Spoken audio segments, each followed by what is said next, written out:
The baby whose life was lost, the mother who regrets, the father who couldn't protect, the child who lost a sibling, and a society coarsened by every deliberate attack on innocent human life. That's what they put on a monument at Tennessee State Capitol yesterday, 4 years to the day after the Supreme Court overturned Roe v. Wade in a decision called Dobbs. And my heart goes out to everyone described in that memorial, especially to a society that gets a little bit more callous every time we treat human life as disposable.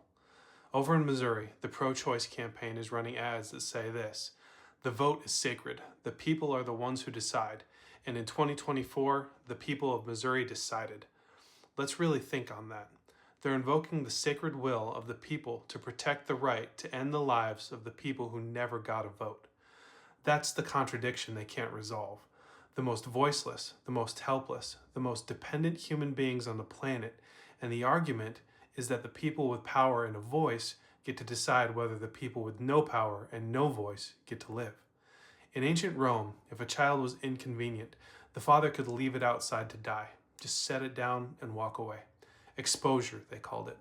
The empire that built aqueducts and roads that lasted 2,000 years looked at a newborn baby and said, if this doesn't fit my life, it doesn't get one.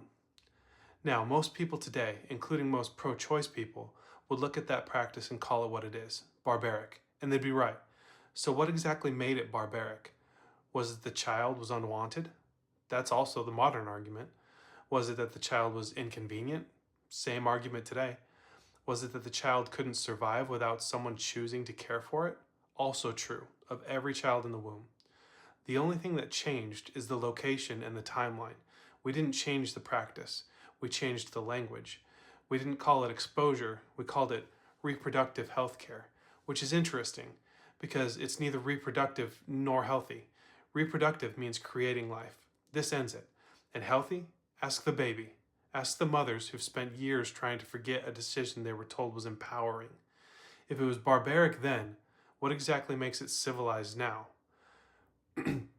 Now I know what's coming. You don't care about them after they're born. Let's look at the record. The early church, not the modern political movement, the actual 1st and 2nd century church, while Christians were being thrown to lions before there was any political power to be gained from it, those Christians were going out and picking up those babies. The oldest Christian documents outside the New Testament say plainly, do not abort a child, do not commit infanticide. And then they backed it up with their feet. That conviction didn't go anywhere. Conservative evangelicals adopt at 5 times the rate of the average American. Christians foster children at more than 3 times the rate of non-religious Americans. The largest adoption agencies in the country are faith-based organizations. We didn't start doing this because you told us to. We were doing it before you showed up to the argument. And we're doing it all whilst also being the people most likely to have large families of our own. Here's the one that really exposes the contradiction, though. The people making this argument have spent 50 years building a moral framework around systemic power being used against the vulnerable. That's their lens. Who has power? Who's being crushed? Run that framework on the unborn. Honestly, who is more vulnerable than a child in the womb?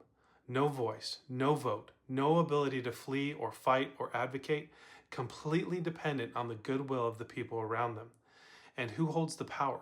A grown adult with full legal standing, financial resources, and the ability to make a decision that the other party cannot contest, appeal, or survive. By their own framework, abortion is the most extreme expression of systemic power over the most vulnerable population imaginable. They will go to the mat for those that can speak for themselves. They have nothing to say for the ones with no voice at all. The Christian framework is the only one consistent enough to include the ones with no voice, because value doesn't come from your location or your stage of development, or whether you're wanted. It comes from who made you. God said it himself. Before I formed you in the womb, I knew you. Jeremiah 1:5. Not before you were born, before I formed you. Before the process even started, I knew you. Every child that has ever existed was known before the world knew them. And the God who knew them is the same God who sent his Son because he refuses to treat any of his image bearers as disposable. The culture has always had a mechanism for getting rid of inconvenient children, and the church has always been the ones going to pick them up, because that's what our God does. He doesn't discard the inconvenient.